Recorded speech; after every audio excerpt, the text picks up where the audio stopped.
Arlo and the Diamond Sword, written by Palomo. Chapter 1, Growth. Chad and James are playing games at this new age vintage arcade that just opened up not too long ago, and they've been there almost all day playing this new game called Deadhead Demon. Chad: Yo James, I'm about to head out, man. It's 8:30. The arcade's about to close at 9 anyway. Yeah, I know. I just need to finish this last level, man. Why don't you just buy it so we can play it at home? Bro, I've been messing up with my chores, and plus my grades have been very crappy this semester.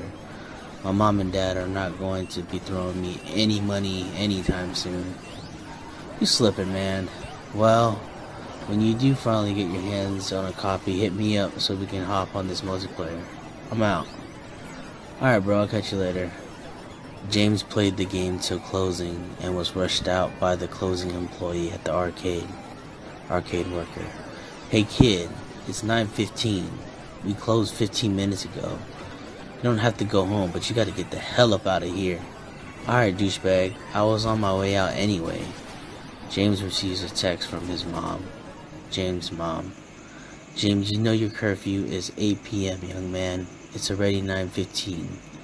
You are grounded for a week. You better be home in the next 30 minutes or so help me God.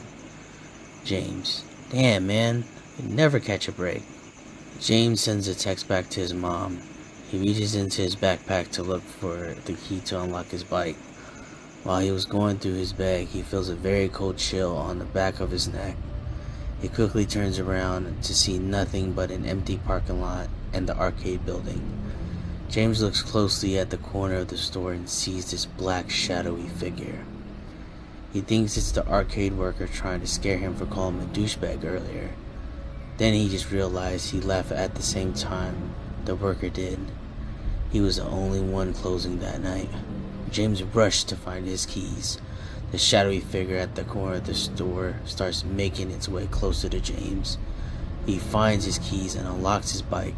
He doesn't bother to put the lock back in his bag. He begins to ride away very fast. He makes his way past the parking lot to the neighborhood. He looks back and sees nothing behind him anymore. He looked forward, and before he could make it past the first house on his neighborhood, the black shadowy figure grabs James by his neck and raises him high off the ground. It rips his throat out. Then he flings him up towards the yard of the first house. James holds his neck and crawls towards the window. He sees a family having dinner and tries to get their attention. He puts his bloody hand on the window. They didn't hear him. The shadowy figure pulls him away from the house and drags him back onto the street and lifts him up without even touching him.